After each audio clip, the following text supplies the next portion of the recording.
As I was reading through our gospel this past week and kind of praying about what the homily should be, I remember a saint came to me. His name is Saint John Vianney. Saint John Vianney was a small town parish priest that was in France. What's interesting about John Vianney is that while he was in training, he really struggled of how to get through his training. So he really didn't take the Latin very well. And so he really couldn't learn it. So he was actually kind of like put behind like 2 or 3 times before being ordained a priest. And they finally ordained him a priest. And they thought, we're going to send him to the most remote place possible so he can do as little damage as possible. So they sent him to Ars, France. And in doing so, when he walked into Ars, France, there was no trains that ran to this small town. They really put him in a place where there would be really nobody going except for the people in the town. But what's interesting is that the way he in his faith ended up with like working with God, transformed this small little country parish into something much, much greater due to his faith in God and how God will take care of it. And what's interesting, he had his first prayer when he walked into the little church is he walked into the church and he goes, Lord, this church is not big enough for the people you're going to send us. And they ended up spanning like 3 different times. Built schools, built hospitals, all these things. But it's interesting though, it's like, but at the same time, it was all had to do with the fact of how he knew he needed to give as much as possible to God. To allow God to lead this place. Because he knew the only thing that he could give was his time. He would hear like confessions 15 hours a day, stuff like that. He would do all these different things for his people. He was always making sure that his people were taken care of. But that was all he had to give. And I think when we look at our gospel today, we see something like very, very similar, where we have the widow who Jesus watches give the last of her 2 cents into the treasury. And I'm sure all of us would have looked at her and said, ma'am, please keep your 2 cents. You need that more than we do. But what Jesus is saying that she knew that she trusted God so much that as she gave of all of her livelihood, she knew God would bless all the more. So the more she would give of herself, the more that God would give back. People call that the math of God right there. Where God always gives more than we could ever imagine. And I think, but I think that the thing that we see here though too is that how to get to that point of knowing how to trust in that way. Because I think when we think about it, there's nothing that we can do that makes God bigger, stronger, more holy, more fulfilled. We can give nothing to God that makes him anything else greater than what he already truly is, beyond our ever imagine. But that's not the point.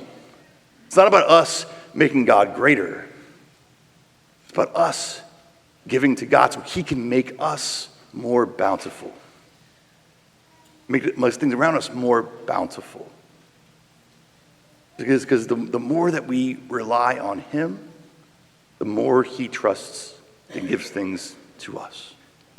We live in a world today where we can, pull out our phone, our device, whatever it might be, and at our fingertips have anything that we need. I can download an app in 30 seconds, use it, and then delete off my phone in 30 seconds. If you wanted to, you can go home and fact check my homily as much as you want. Just don't do it now. Just don't do it right now, okay? The thing is that we have all these things that fulfills these needs that we have, yet at the same time, we also understand what's inside of us that's lacking too. Because Saint Jose Maria Escriva, he described poverty this way. Poverty is the lacking, interior lacking inside of us that keeps us from being the child of God we're created to be. What's lacking inside of us to make us the child of God that we're called to be? It may be, discouragements, maybe struggles, maybe a sin we just can't get past. Maybe it's something that of attachment to something. Maybe it's all these. There's all these different things. Even there are times, we can even on the positive side. There are times that we can attach too much to joys or feelings and all these things. The thing is this: is that God is calling us to know those things inside of us that are lacking, so we can turn and give those things to Him, so that He can heal or bless or make new. And He's the only one that can truly make new and complete what's lacking inside of us. Nothing else out there can do that for us. So when we see that this widow here giving of her whole livelihood, she knows that giving of this, of this small little donation that she has, realizes that God will then take care of her. And maybe she's not realizing how it will be yet, but she knows that God will take care of her. So the more that we think about how can we entrust more to God in our life, the more that we see God will give back to us, not just so we can bring it back, but He wants to have us flourish and be bountiful, be fulfilled, so that we then have a way of taking care of our brothers and sisters as well.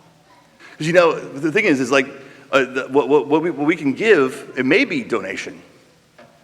It may be able to give more in monetarily. It may be that. It may be giving of time. Maybe of service to our brothers and sisters. Maybe in prayer. Maybe in sacrifice. All these different things are ways we can give to God as well to our brothers and sisters. It's in such a way where we realize that it's like the more that we realize those things that are lacking inside of us and realize that there's nothing else out there in this world, there's no app, there's no device that could ever fill that hole, the more that we can then turn to God more and trust more to Him in that regard. So this week, maybe it's a little prayer of what's maybe one thing that maybe be a struggle or something that maybe just you realize that that you need help with, the guidance, what you need, and try to say, Lord, I give this to you. Help heal, help make new, help refresh, so I can give more of myself to you, so that I can then help my other brothers and sisters to help my family, whatever it may be. But first, what can I give to God first, that He can truly help me heal, make new, refresh? And just like the widow today, know that in trust, He will always give back more than we can ever imagine.